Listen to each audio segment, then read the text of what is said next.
Hello and welcome to another episode of The Quiet Storm with your host, Lando Calrissian. Oh, wait, what's that? Just a second. No, this is actually video game reviews. I had the wrong show. Today, I'm going to be talking about Mario plus Rabbids Sparks of Hope on the Nintendo Switch. This is, of course, the sequel to Mario plus Rabbids Kingdom Battle, which I think is a fantastic game, by the way, and it was featured on my top 20 Switch games of all time video, so check that out if you haven't already. There are some fairly substantial differences between these two games in this series, and I personally think the sequel is at least as enjoyable as the first game. And you really don't need to play the first game to enjoy the second one. Like any Mario game, both of these games stand well on their own. In both cases, I would say that the story doesn't really add much to the experience, as is the case with most, if not all, Mario games. The gameplay is definitely where it's at, and it's one of the biggest ways in which these two games differ. Sparks of Hope, in addition to the turn-based tactical combat, also features pretty substantial exploration and environmental puzzle-solving elements, which really add to the experience, in my opinion. You know, the first game, Kingdom Battle, is quite a bit more stripped down. It is very heavily focused on just the tactical combat, and that's great too. That's kind of what you're there for. But anyway, back to Sparks of Hope here. A few of the puzzles in the later stages are fairly elaborate and satisfying to work out. By contrast, like I was saying, the first game kind of knew what you were there for, and it was much more focused on that strategy combat. But I don't necessarily think that one approach is better than the other, because they're both well executed, again, in my opinion. Now, let's talk about the presentation for just a minute. I thought the audio was well done. Nothing in the soundtrack really stands out to me. It's maybe a little bit nondescript, but it does its job well enough and never really seems out of place. Like, it's just there and it's competent and it's good. I did find a few of the sound effects really satisfying, particularly when you use Luigi's special move. It plays this animation, and when his boot hits the ground, it just sounds like, oh crap, Luigi's about to handle some business. Like, it's just, it might give you chills. It's pretty nice. But moving on to the visual aspect of the presentation, Sparks of Hope is a nice looking Switch game, but I don't think it ever quite achieves the visual heights of Luigi's Mansion 3. And in my opinion, it should.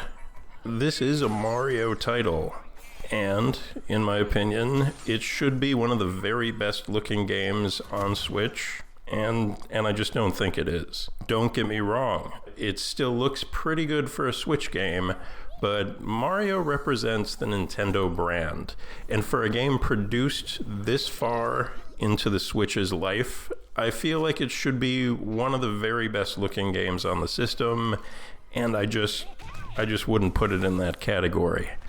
I've never been a graphics snob, never, but even I'm starting to get to the point where I think it's time for Nintendo to upgrade the hardware. So let's dive in and talk about the gameplay a little.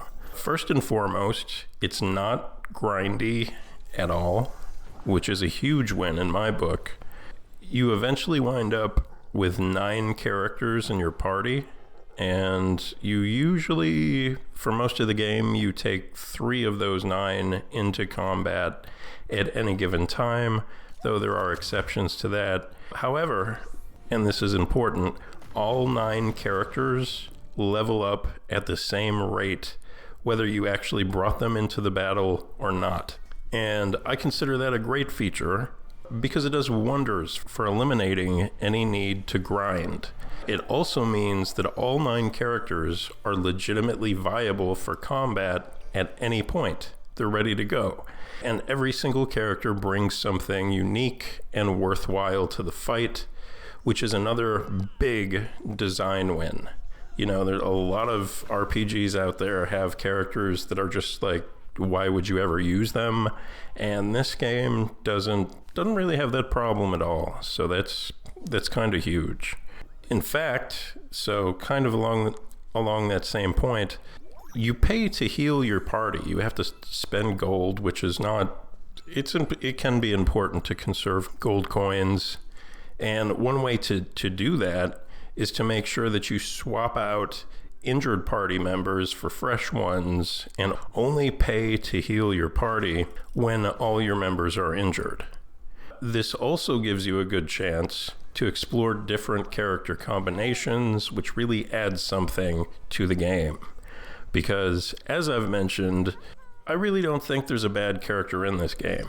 There is a skill tree, so you can enhance abilities as you level up.